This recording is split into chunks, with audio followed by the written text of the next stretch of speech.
O texto final do projeto de lei das fake news apresentou um conjunto amplo de propostas. E para a gente entender melhor como essas ideias podem ser implementadas no Brasil, a gente conversa agora com o advogado Fabrício da Mota Alves, que é sócio de Direito Digital do Serrur Advogados. Doutor, bem-vindo, boa noite. Boa noite, prazer estar aqui com vocês. Ontem nós falamos aqui no Jornal Jovem Pan, justamente no momento em que Orlando Silva, deputado federal relator desse projeto de lei das fake news, apresentou a proposta final e a gente não tinha as informações em mãos para tratar aqui com os nossos analistas. Agora a gente já tem. Mas de uma forma geral, doutor Fabrício, quais são suas impressões em relação a essa proposta que deixou de fora um ponto crucial e que estava gerando bastante impasse entre os parlamentares, que era a criação ou definição de uma entidade autônoma, uma agência reguladora dessas redes sociais. O que você destacaria desse projeto final? Olha, eu diria que o projeto, todos sabemos, é extremamente controverso e há um intuito muito claro de se regular. Eu diria que a decisão de regular já está praticamente tomada. O ponto central que diz respeito aqui a esse debate é como regular e a maneira como isso está sendo feito. Esse assunto que diz respeito à ausência de um órgão regulador, ele já é um ponto que demonstra que há uma fragilidade sistêmica no projeto, porque o projeto lida com assuntos de extrema sensibilidade, lida com direitos fundamentais caríssimos à sociedade, à humanidade como um todo, e esses direitos e obrigações que estão sendo propostas não terão, de fato, um encaminhamento claro de por quem se deve passar um processo de tomada de decisão que diga respeito a punir ou não punir essas entidades. Nós temos uma experiência recente, que é feita com o Marco Civil da Internet, que também previu uma série de direitos e obrigações, e igualmente não tem um órgão regulador e tem se tornado uma norma cada vez menos eficiente. Agora essa, porém, segue um caminho ainda mais grave, porque além de não demonstrar que vai ter eficiência suficiente, ela abre espaço para que haja, de fato, uma caça às bruxas no âmbito da internet e da democracia brasileira. Então, de fato, é um assunto extremamente sensível, que não está bem desenhado e que, com certeza, vai ser utilizado com, possivelmente, as piores das intenções. Pois é, doutor. Como o senhor imagina que será a implantação dessa proposta, caso, naturalmente, o Legislativo aprove dessa forma? O combate, especialmente à desinformação, porque um dos tópicos do projeto trata justamente de uma espécie de moderação que as empresas, as plataformas digitais terão de fazer quando os conteúdos forem pagos ou impulsionados. Agora, não está claro se isso seria feito antes da postagem ou após a publicação e alguma eventual repercussão, inclusive, do ponto de vista legal. Queria uma rápida análise do senhor em relação à aplicação, à implementação das medidas e se o senhor entende que a liberdade de expressão estará assegurada. Eu vejo com muita dificuldade, na verdade, o encaminhamento de uma garantia efetiva de liberdade de expressão. Embora eu reconheça a importância de se tratar essas plataformas hoje de uma forma diferente de quando elas surgiram na sociedade, talvez o encaminhamento a sendo proposto não seja o mais adequado. Porque, vejam, nós temos que imaginar o seguinte cenário.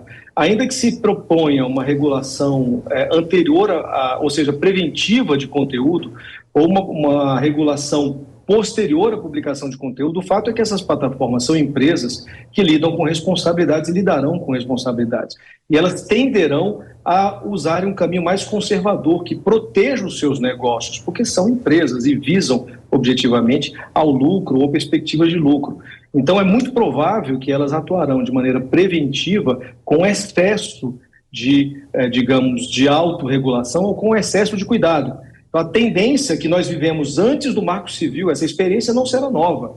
Vivemos antes do Marco Civil, é um comportamento extremamente cuidadoso que vai impactar justamente em remoções triviais de conteúdo. Esse é o cenário que se desenha. É uma matemática quase que empresarial que a gente observa. Agora, como resolver esse impasse, doutor Fabrício? Porque o próprio relator desse projeto de lei das fake news, ele chegou a conceder uma entrevista logo depois que ele teve um encontro com Arthur Lira, presidente da Câmara dos Deputados, em que ficou definido justamente a retirada desse ponto mais sensível, que era essa figura da autoridade autônoma. Ele chegou a dizer que é preciso que haja uma substituição para essa entidade, alguém que vai fiscalizar essas redes e alguém que vai impor as sanções que estiverem previstas em lei.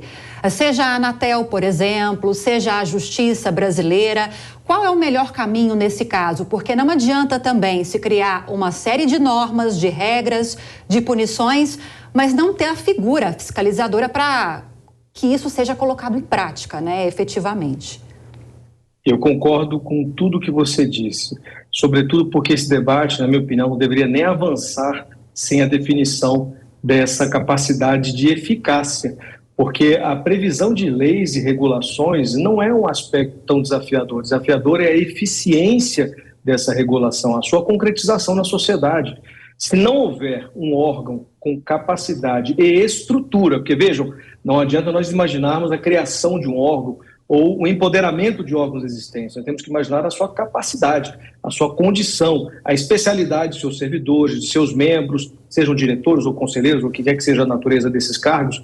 Temos que imaginar a extrema sensibilidade que esse assunto reclama e a necessidade de haver agentes públicos capacitados para atender essa demanda, porque não é simplesmente criar um órgão. Então eu vejo que uma lei com essa magnitude, com esse grau de complexidade, com esse grau de obrigações que estão sendo propostas, sem a definição de órgão regulador, certamente dará ensejo para que o judiciário, através da autonomia de seus milhares de órgãos e juízes e tribunais que existem no Brasil, façam da jurisprudência o novo regulador de comportamento social, que não é adequado. Né? A gente sabe que o adequado seria que o Poder Executivo tivesse essa estrutura à sua disposição.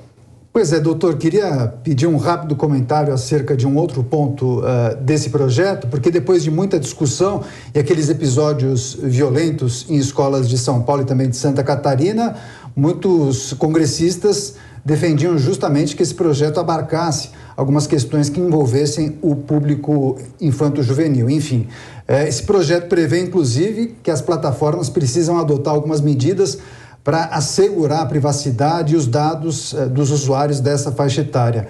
E aí eu trouxe aqui 2 dados que eu pude observar, que as redes deverão retirar imediatamente os conteúdos que violarem os direitos das crianças e dos adolescentes e, além disso, toda a estrutura da plataforma deverá justamente preservar o usuário quando ele for menor de 18 anos.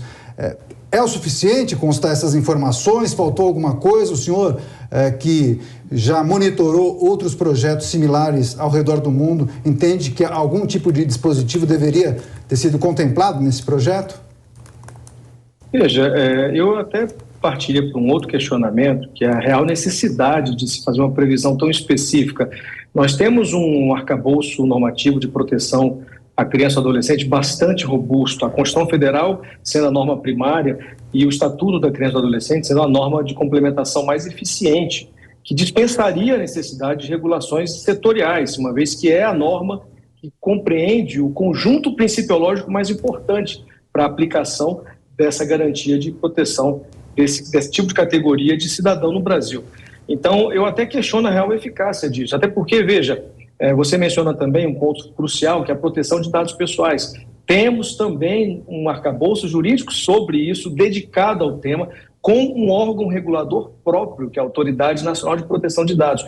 O meu medo é que, com esse intuito de ser cada vez mais abrangente, nós não estejamos criando possíveis superposições ou sobreposições de competências. De um lado, os órgãos que defendem, já tradicionalmente, têm competência para proteger a criança e o adolescente. De outro lado, o órgão que protege os dados pessoais no Brasil.